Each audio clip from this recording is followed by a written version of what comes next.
Bonjour à tous et bienvenue dans ce webinaire pour discuter du product management. Alors, hop, on va avoir Claire qui va arriver, qui va pouvoir échanger avec vous. Alors, juste une petite seconde. Hop. Alors, Claire. Hop. Claire qui est présente, qui va bientôt monter sur scène. Bonjour. Super. Salut Claire. Tu vas bien? Ça va et toi? Bah, très bien. Ravi de te voir virtuellement en tout cas. On va pouvoir commencer puisqu'on a quelques minutes de retard. Alors déjà, bienvenue à tous. Voilà, moi je m'appelle Osvan, donc non pas Alice, puisque Alice est notre responsable marketing. Je m'appelle Osvan et je suis responsable du bootcamp de Maestro en Product Management. Et on a la chance d'avoir Claire avec nous, qui a suivi l'une de nos formations et qui est dans le produit aussi depuis un petit moment. Donc il pourra nous partager son expérience. Peut-être avant de se présenter, Claire, j'ai une petite question pour les personnes qui sont présentes aujourd'hui. J'aimerais bien savoir qui vous êtes. Voilà, est-ce que vous êtes peut-être CSM, vous êtes chef de projet dans le marketing? N'hésitez pas à le mettre dans le chat et au moins avec Claire, on pourra peut-être vous aider et vous faire des petites recommandations en fonction de votre parcours. Donc n'hésitez pas. Et si vous avez des questions aussi pendant l'événement, eh bien voilà, avec grand plaisir pour y répondre. Alors, je crois qu'on a product designer, des product managers, des commerciaux, product owner, responsable e-commerce. Ok, super. Ouais, ça marche. Bah, très bien. Si vous avez des questions pendant, n'hésitez absolument pas. Peut-être avant qu'on commence, du coup, le but c'est de revenir un peu sur le métier de product manager, puisque d'une entreprise à une autre, ça peut être un petit peu différent. Toi, tu l'as peut-être vu, Claire, dans tes expériences? Ouais. Ouais, parce que moi je viens de la gestion de projet e-commerce à la base. J'étais product owner e-commerce et du coup maintenant je suis PM à la NCV, donc j'ai quitté le e-commerce. Donc effectivement, il y a des visions super différentes en fonction des entreprises. Ouais. Donc c'est important de revenir sur cette définition. Nous, celle qu'on a adoptée aussi chez Maestro, elle va couvrir tout le cycle de vie produit. Donc de la partie qu'on appelle communément la discovery, comment est-ce qu'on va aller interroger les utilisateurs de notre produit, qui va être notre base solide pour prendre des décisions derrière, jusqu'à la delivery. Donc comment je communique avec les développeurs et je fais en sorte que tout soit implémenté dans les temps. Donc pour nous, c'est d'abord une fonction stratégique. Donc comme je viens de le dire, rechercher les utilisateurs, prioriser les besoins. Donc évidemment, en tant que PM, on ne peut pas répondre à tout et proposer des solutions évidemment qui soient adaptées. Donc il y a une partie opérationnelle où il faut mettre la main dans le cambouis. C'est souvent le product manager qui va être demandé on va demander de prototyper, notamment avec Figma, qui pourra aussi tester la solution. Ça dépend vraiment des boîtes. Parfois vous faites, parfois non, mais ça peut être intéressant. Et une fonction relationnelle. Vous êtes en fait le chef d'orchestre, donc au cœur de tous les métiers, que ce soit marketing, chefferie de projet, les développeurs, et tout ça en amont aussi les commerciaux et les CSM en l'occurrence. J'ai été assez rapide sur cette définition. Peut-être que Claire peut ajouter quelques éléments. Je suis complètement alignée avec toi. Ça dépend vraiment de la typologie d'entreprise et aussi de la taille, de la maturité au niveau du produit. Par exemple, tu parlais de prototypage. Moi, dans mon ancien poste, je prototypais. Actuellement, je le fais plus parce qu'on a une équipe beaucoup plus solide avec, par exemple, des UX designers, donc qui, eux, passent par cette phase de proto. Ok. Et tu t'occupes aussi de la partie de delivery, toi, en l'occurrence, chez Ouais. NCV? Ok. Ouais. Là, maintenant, j'ai de la discovery à la delivery dans mon scope. Okay. Ce que j'avais pas forcément avant, j'avais une discovery un peu plus légère. Donc vraiment, ça dépend. C'est une des premières choses qu'on nous avait partagées chez Maria Schools, mais ça dépend. Le product, ça dépend de beaucoup de choses. Et c'est pour ça que c'est hyper riche aussi. Ouais. Trop bien. Bah écoute, maintenant, je veux bien que tu te présentes un petit peu, Claire. Tu nous dises un peu quel est ton parcours. Je pense que ça peut être intéressant pour nous. Du coup, moi, j'ai commencé par ce que je vous disais tout à l'heure, la gestion de projet e-commerce. Donc, je faisais du produit sans savoir que je faisais du produit. J'étais sur des projets de refonte de sites e-commerce. Ensuite, j'ai rejoint le slip français pour être product owner e-commerce et me concentrer vraiment que sur l'optimisation des parcours. Et je trouvais qu'il manquait toute cette partie théorique. Du coup, j'avais la pratique dans la delivery, je savais faire, mais il manquait vraiment la partie théorique, peut-être des frameworks, des manières d'aborder des sujets. Et c'est pour ça que j'ai choisi de faire la formation Maestro. Okay. Et si tu devais nous parler peut-être un peu de tes missions au quotidien, je sais que c'est pas évident en tant que PM, mais peut-être même une semaine type ou un mois type. Qu'est-ce que tu Alors vas... moi, j'ai rejoint la NCV il y a pas longtemps et c'est la première fois que je prends un poste où il y avait personne sur le produit, sur mon produit à moi. Donc j'ai une grosse partie de discovery pour le coup, de comprendre vraiment les besoins utilisateurs, aller creuser tous les chiffres que j'ai à dispo déjà et toute la matière qui existe déjà et beaucoup aller interroger les métiers pour comprendre comment utiliser mon produit. Et ensuite, j'ai une grosse partie de structuration aussi des process et quand même assurer une petite continuité de delivery actuellement. Il y avait des sujets en cours avec les devs, donc les prendre en main et faire en sorte qu'ils soient live le plus vite possible.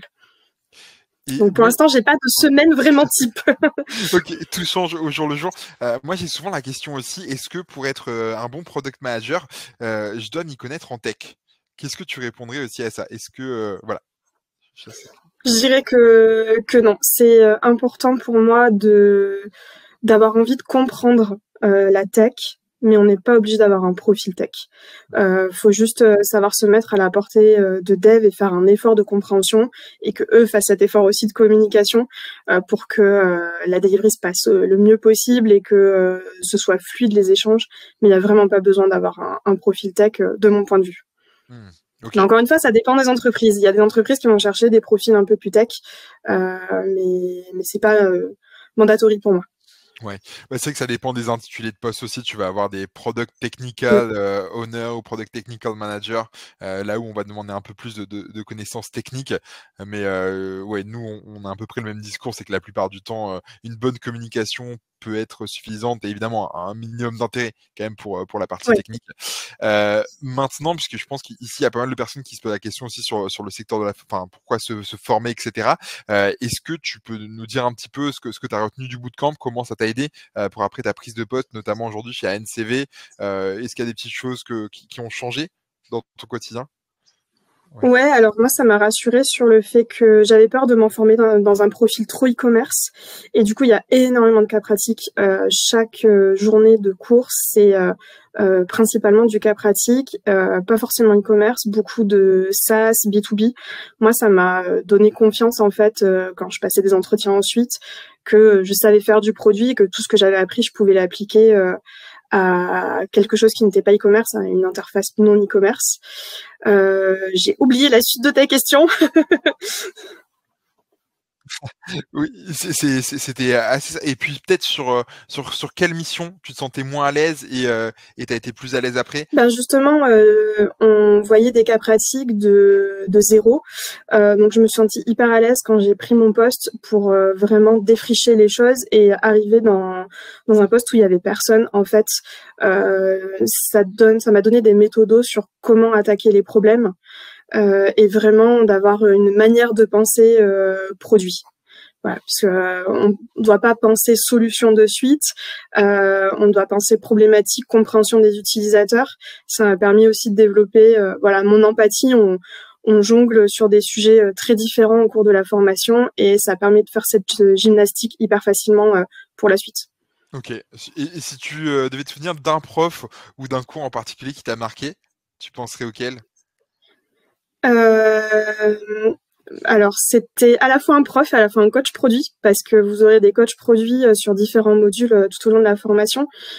C'était Clément Payas, qui était chez Sologer, il me semble, à l'époque, qui était, voilà, qui nous avait mis hyper à l'aise et qui nous avait dit que le produit, ça dépendait et qui le rendait vraiment accessible et que tout le monde peut faire du produit du moment qu'on a cette envie-là. Ok. Super. Justement, si jamais dans le chat vous avez des questions pour Claire, qui en plus voilà, en poste, n'hésitez pas. Et peut-être une dernière question sur, je pense qu'aujourd'hui, il y a un vrai enjeu de recherche d'emploi aussi. Peut-être qu'il y avait moins il y a quelques années, où, bah, nous notamment, on a bien bossé sur le retour à l'emploi, qu'on a renforcé encore niveau carrière coaching par rapport à ce que tu avais connu de toi, Claire, parce qu'il y a moins de profils juniors qui sont recrutés aujourd'hui et ça, c'est un fait. Donc le but, c'est de se senioriser un petit peu dans le discours. Il y a pas mal de compétences que vous avez souvent au préalable qui sont réutilisables dans le product management. Justement, comment toi, ça s'est passé ta recherche d'emploi? Est-ce que tu as des petits conseils à donner, justement?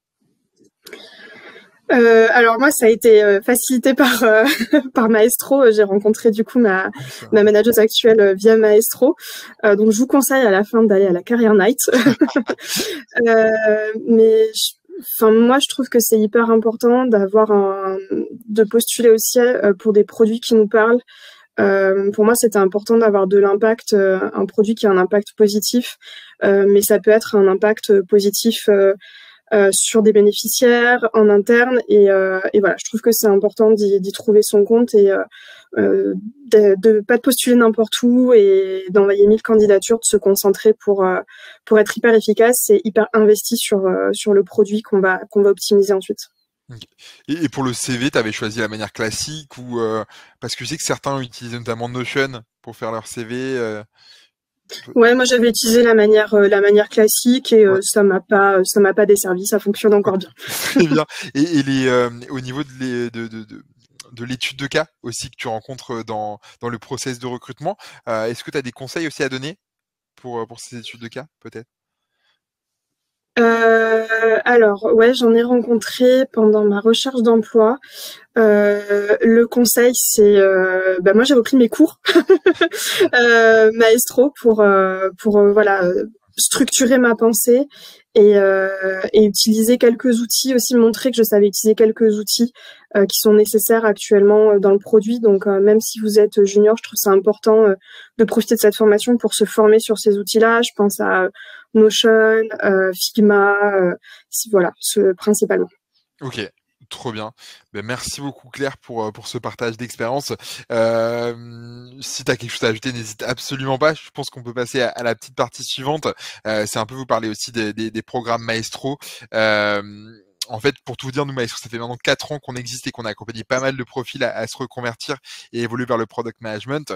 Donc, on est né vers le product manager d'abord. Et il y a maintenant dans 1 an et demi, on s'est aussi lancé sur le no-code puisque c'est une compétence clé qui est pas mal recherché dans le monde de la tech et dans le product management, donc ça va dans la continuité aussi de notre parcours. Et on fait aussi des formations pour les entreprises. Donc là, si voilà, vous avez des entreprises ou des services que vous voulez former, notamment en product design, en produit responsable, ou alors la tech pour les PM, pour acquérir cet esprit tech quand vous êtes déjà product manager, voilà, on peut vous accompagner. Mais là, le but aujourd'hui, c'est de faire un petit zoom quand même sur les bootcamps Maestro et peut-être pour qui aussi est fait Maestro. Ça, c'est hyper important. Parce que je pense que pas mal de gens se demandent est-ce que voilà c'est fait pour moi, est-ce que c'est une bonne chose de me lancer.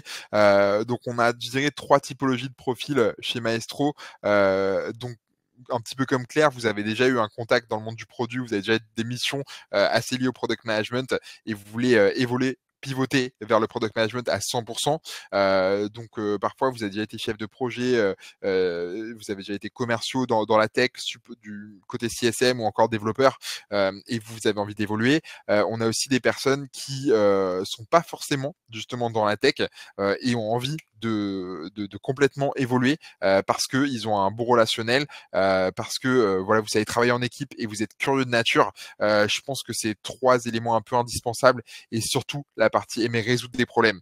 Je pense qu'en termes de soft skills, résoudre des problèmes, travailler en équipe et la curiosité peuvent faire de vous un bon product manager.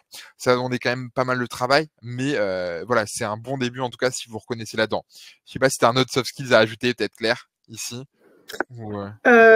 Moi, je dirais le côté couteau suisse. On est un peu à la croisée des chemins de plein de fonctions différentes dans une entreprise. Il faut pas avoir peur de prendre en main des sujets différents et de mettre les mains dans le cambouis et creuser pour comprendre vraiment les problèmes. Exactement. Et le dernier, c'est des personnes qui étaient déjà complètement product manager, product owner et qui finalement ont tout appris sur le tas. Ça arrive assez régulièrement. Il n'y a pas de formation type en école de commerce en général pour arriver vers le métier de PM ou PO. Donc on apprend sur le tas et on se dit qu'on a envie de reprendre un petit peu tout ce qu'on a appris auparavant pour pouvoir être plus efficace et se sentir plus légitime aussi. Le mot légitimité revient assez régulièrement avec les apprenants, donc c'est ce qu'on tend à vous donner par la suite. Donc voilà, ces 3 typologies de profils et du coup on a construit 2 bootcamps dont un en présentiel et un à distance en fonction de si vous êtes déjà sur Paris ou si vous êtes en dehors de Paris ou si vous êtes en poste et que vous voulez vous former en parallèle de votre emploi, c'est possible, mais soit ça dure 1 mois et demi en présentiel, soit ça dure 3 mois à distance. Donc le contenu reste le même, le but c'est de travailler sur des exercices pratiques avec des experts métiers et on passe par toutes les phases dont on a parlé tout à l'heure avec Claire, de la discovery jusqu'à la delivery en passant par les étapes de gestion de projet, de prototypage. Voilà, le but c'est d'avoir un maximum de portfolio aussi pour pouvoir être capable de dire j'ai fait ça et j'en suis capable. Donc c'est 5 semaines ou 12 semaines. 5 c'est en bleu du coup pour le présentiel et 12 pour le distanciel. Et dans les 2 cas, vous avez 2 semaines de projet final, donc pour lesquels vous travaillez sur un exercice pratique avec une entreprise qui est partenaire de Maestro. Et pendant 2 semaines, vous penchez, vous reprenez tout ce que vous avez appris depuis le début. Et justement, peut-être à ce propos, Claire, toi, tu avais bossé pour quelle boîte et tu peux nous en parler un petit peu de ce projet de fin? Ouais. Alors moi, on avait bossé pour Skello, qui est une app de planification, de planning pour des employés principalement en retail, restauration. Super intéressant parce qu'on avait pu aller, vraiment, on est laissé complètement libre, on attaque le projet comme on veut. C'est le moment de mettre à profit tout ce qui a été vu et on avait pu même aller conduire des interviews utilisateurs, faire du prototypage, faire du test derrière avec des outils qu'on avait découverts pendant le cours. Donc c'est vraiment hyper complet. Et tu te souviens de la problématique que vous aviez eue ou à quoi vous deviez J'ai un énorme trou. Ça marche. Mais ce qui est important, c'est que voilà, le dernier jour puisse y avoir quelque chose à présenter, à expliquer le pourquoi du comment. Et ce que j'ai pas précisé, c'est que tout au long du bootcamp, vous travaillez en équipe. Donc c'est hyper important justement parce que en tant que PM, vous serez amené à travailler avec voilà, différentes parties prenantes. Donc de prendre le coup de main dès la formation, c'est hyper important. Et aussi, c'est pour ça que vous avez la majorité de pratiques et la théorie, c'est important, mais passe un peu en second plan, puisque en général, on a des profils qui aussi en moyenne entre 35 et 40 ans, donc ils sont en seconde partie carrière professionnelle. Et voilà, on n'a pas envie de retourner sur les bancs de l'école de manière assez classique. Donc c'est ce qui nous... Voilà, prenez à Je cœur. me souviens de la problématique, Ouais. c'était augmenter le nombre de connexions à l'app qui était assez faible. Ok, trop bien. Voilà, donc le but c'est que ce soit une problématique d'actualité, que vous puissiez apporter des éléments de réponse aux équipes et pouvoir donner des petits tips pour le coup à Skello. Maintenant, côté info pratique, la formation en présentiel, elle est à 5 900 € pour les 7 semaines de cours et à 4 900 € pour les 14 semaines à distance. Il y a pas mal de solutions de financement, que ce soit via le CPF, via Pôle emploi, la région. Ça dépend un petit peu de vous, de ce que vous faites aujourd'hui. Et nous, on peut vous accompagner à ce niveau-là. Donc, pour le coup, n'hésitez pas à me contacter si vous voulez en savoir plus pour qu'on puisse étudier quelle est la solution la plus facile pour vous. Et dans le processus de recrutement, ça peut aller assez vite. Ça dépend aussi de la promo par que vous souhaitez intégrer. Mais dans l'idée, il y a un premier échange, voilà, ensemble ou avec Awa, qui est mon binôme sur les admissions. Vous avez une étude de cas à passer, soit à l'écrit, soit directement en visio, qui dure une trentaine de minutes. Et le but, c'est de tester un peu vos connaissances globales autour du product. Puisqu'on se veut un bootcamp de reconversion, l'idée, c'est de pouvoir être sûr de pouvoir vous accompagner vers l'emploi derrière, donc de vérifier un peu votre niveau de connaissance globale. Voilà, on va pas attendre à ce que ce soit parfait, mais de voir votre investissement et comment nous on peut vous accompagner sur les endroits où vous avez des lacunes, et après le suivi de financement. En fonction de la région, par exemple, prend 2 mois, Pôle emploi prend 3 semaines. Voilà, il y a plus ou moins de délais à respecter pour pouvoir espérer une prise en charge totale ou partielle de la formation. continue du coup les dates des prochaines formations. Les prochaines ont lieu en juin, donc on est dans les temps pour l'ensemble des financements possibles. Le 3 juin pour la promo en présentiel, donc juste avant les vacances d'été, et le 10 juin pour celle en cours du soir, pour laquelle vous avez aussi 3 semaines de pause en août. Donc c'est le moment de souffler un petit peu et vous finissez vers octobre. Et pour le no-code, elle démarre le 13 mai jusqu'à fin juillet, tout simplement. Vous avez ici mon email et vous aurez un mail récap de toute façon de ce qu'on vient de se dire avec Claire. Mais n'hésitez pas à m'écrire. Je vois que Claire a aussi gentiment partagé, voilà, de lui envoyer un petit message sur LinkedIn si jamais. Évidemment, n'hésitez pas à m'écrire aussi pour que je puisse vous mettre en relation avec d'autres apprenants si besoin, puisque Claire, on va pas t'envoyer tout le monde malheureusement. T'as quand même un boulot à côté. Mais voilà, n'hésitez pas. Je pense que ça peut être intéressant et c'est aussi eux qui en parlent le mieux puisqu'ils ont suivi cette expérience. C'est encore tout frais pour moi, donc. C'est clair. Ça fait combien de temps que tu as commencé chez ANCV là, ça va faire 3 mois et moi j'étais sur la promo qui correspond à celle du 10 juin. Donc j'ai fini début octobre dernier. Ok, très bien. Ouais, donc c'est assez récent pour le coup. On a un petit peu fait évoluer, mais pas tant que ça finalement. Et voilà, il n'y a pas eu beaucoup de questions, mais si vous en avez, c'est le moment. On a encore quelques minutes, donc profitez-en. Et sinon, on a pas mal de rendez-vous sur LinkedIn, sur Meetup et beaucoup d'articles accessibles gratuitement. Donc, si vous hésitez à vous former ou que vous voulez vous former je sais pas, même dans un moment, n'hésitez pas à aller sur notre site internet. Vous avez beaucoup d'articles accessibles gratuitement qui vous permettent de plonger dans l'univers du produit. Notamment, je conseille la toolbox du Product Manager qui est assez complète et qui a été faite par notre équipe pédagogique. Elle vous donnera pas mal de ressources et ça, c'est chouette. Et voilà. Est-ce que vous avez des questions? Moi, j'en ai une pour vous, pour ceux. Voilà, est-ce que vous envisagez de vous former? C'est ma grande question. Comme ça, voilà, on pourra peut-être en discuter pour la suite. Donc, n'hésitez pas si vous envisagez de vous former dans les 6 prochains mois, puisque là, on a encore 3 sessions sur l'année 2024.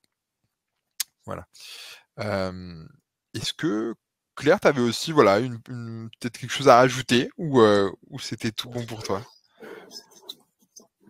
Non, juste vous encourager si vous sentez que c'est important de vous former à faire cette formation qui moi m'a beaucoup apprise et juste aussi j'avais besoin de voir autre chose, de m'ouvrir à d'autres sujets et voilà, ça a répondu à toutes mes envies, donc je peux que vous la conseiller. Trop bien. Écoute, merci Claire pour ta présence. Je pense que n'hésitez pas à m'écrire aussi par email si vous avez d'autres questions. Je serai évidemment disponible. Et puis au moins on a 5 minutes d'avance. Comme ça, je peux te libérer, Claire. Merci beaucoup pour ta présence. Merci Osvan. Salut. Bonne journée, bon appétit à tous. Au revoir.